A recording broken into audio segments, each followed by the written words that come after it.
Blockchain, you've heard of it, seen it on the news, maybe even read the word around, but what is this technology really? Is it just a fad or a change as important as the internet itself? Today, I'm going to show you how blockchain is transforming the world. And more, you'll understand what it actually does without needing a tech dictionary. So let's go.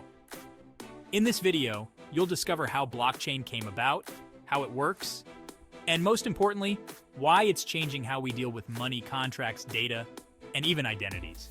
And by the end, not only will you understand the basics, but you'll also be able to explain it to your friends with confidence. Ready? If you like the sound of that, hit that like button and subscribe to the channel for more videos like this. Now, without further ado, let's get right to it.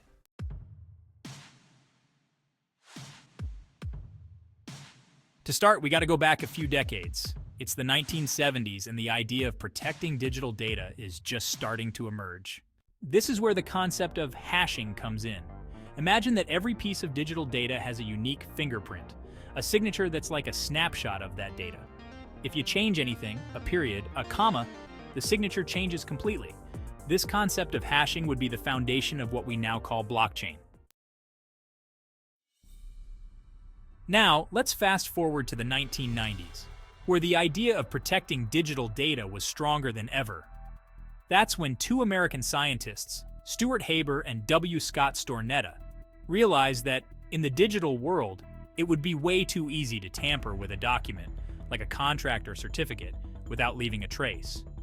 But what if it was possible to make sure that any change left a trail that was impossible to erase? They developed a system that used hashes to digitally record documents in a kind of data vault. Think of a file where you could store digital documents and be sure that any changes would leave a visible mark. This was the first prototype of something very close to blockchain. Now imagine that this system wasn't in just one place, but spread all over the world.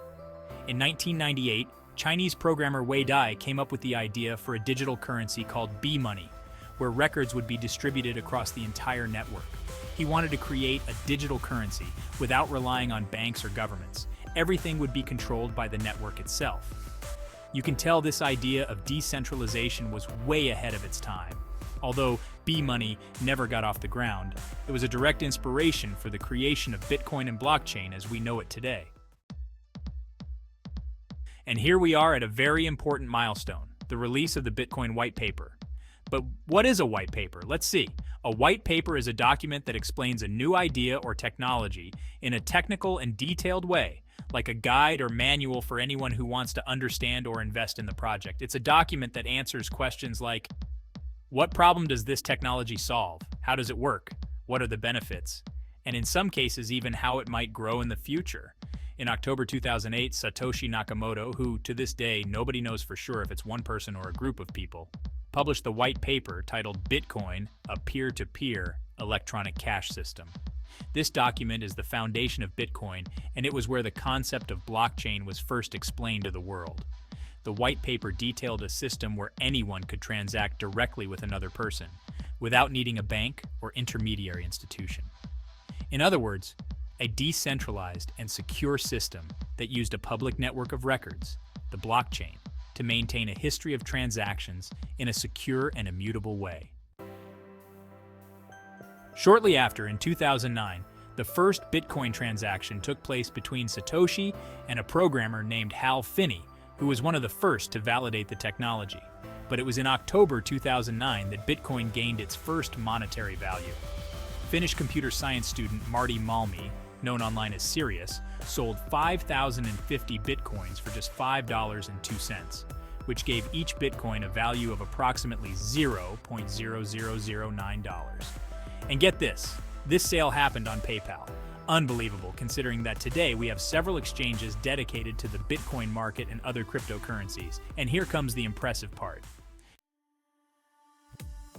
The value of Bitcoin skyrocketed over the years, especially from 2013 onwards, when it started trading on more exchanges. In December 2017, Bitcoin reached a record value of almost $20,000 per coin, and the market was never the same. Today, Bitcoin is recognized as one of the greatest financial innovations of the digital age. Recently, Bitcoin reached a new all-time high, close to $90,000, and investors are betting even more on the coin's growth potential. On one of the largest derivatives exchanges, more than $2.8 billion were invested in options betting that the price of Bitcoin will exceed $90,000. The scenario has also been gaining traction with the support of pro-crypto candidates recently elected in the United States, like President Donald Trump in his second term, who promised to turn the country into the cryptocurrency capital of the world. This climate of optimism, coupled with the Federal Reserve's more flexible monetary policy, has led to an increase in the value of Bitcoin futures contracts, reflecting the confidence of investors and institutions that the crypto market will continue to grow. To understand blockchain, let's imagine a train. Each carriage is a block, and each block contains several transactions, like records being transported. When a carriage is full, it is coupled to the previous carriage and locked. This creates a chain of blocks or blockchain.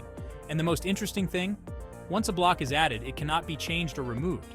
It's as if each car was sealed, creating a timeline where all transactions are permanently recorded and available for anyone to verify. But how do we make sure that everything in there is true? That's where mining comes in. Mining is like solving a super complex puzzle. Thousands of computers around the world compete to solve this puzzle, and whoever gets it right first earns the right to add a new block. As a reward, they receive a small amount of cryptocurrency. This process is what keeps the blockchain secure and reliable, because it ensures that each block has been validated before being added to the network. For all of this to work securely, blockchain uses a technique called cryptography. But what exactly is cryptography? Let's simplify. Imagine you want to send someone a message, but you don't want anyone else to see it. So you put that message in a digital box and lock it with a password. Only you and the recipient have that password. That's the basics of cryptography, protecting information so that only authorized people can access it. In blockchain, cryptography works with two keys, the public key and the private key. The public key is like the address where you receive things. Anyone can use it to send something to you. The private key, on the other hand, is your secret password. It allows you to release and authorize transactions. Imagine you want to transfer a Bitcoin to a friend. You use your private key to sign the transaction, and the network can verify that the transaction is valid, but without seeing your private key. This ensures that only you can move your funds, keeping everything safe. Now, remember the concept of hashing?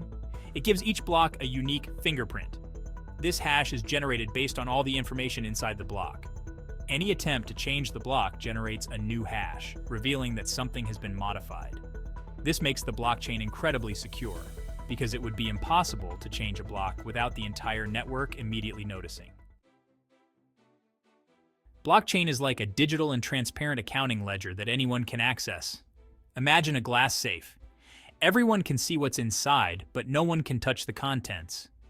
This transparency allows anyone to verify the transaction history and ensures that everyone has the same view of what is happening on the network. It's like a public record where anyone can audit transactions. Now, you must be asking yourself, if everything is public, how does blockchain protect the identity of users? Here comes an interesting detail. On the blockchain, you don't use your real name. Instead, each user has a cryptographic address, a string of letters and numbers that acts as a digital pseudonym. Imagine you're at an auction and your bid is identified only by a number, like number 12. Anyone can see that number 12 placed a bid, but no one knows who you really are. Similarly, blockchain allows transactions to be public, but protects the identity of users. And here's the key point of blockchain. It allows transactions to be verified by any user without revealing who's behind them. Imagine having a spreadsheet where you can see all deposits and withdrawals, but don't know who owns each account. This creates a unique combination of trust and privacy. The network can verify that the transaction took place, but identities are hidden, preserving user privacy. Finally, we have the cryptographic keys, which are the final layer of security on the blockchain. The public key, as we have seen, is your public address for receiving transactions, while the private key is like the password to the vault. Only those with the private key can release and move funds, ensuring that only the owner of the assets can do so. This combination of keys and encryption creates a network where privacy is preserved, but transactions can still be verified.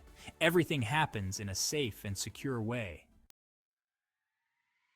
And so we close our introduction to the world of blockchain.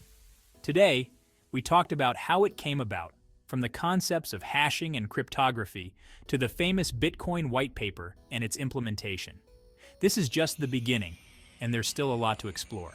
In the next video, we're going to explore the crypto asset market and explain its main concepts and terms used so you can understand them once and for all. So, if you're curious to learn more and want to continue this journey with us, subscribe to the channel. Leave your like and comment on what else you'd like to learn, and share this video with someone who also needs to understand this amazing technology. Thanks for watching, and see you in the next video.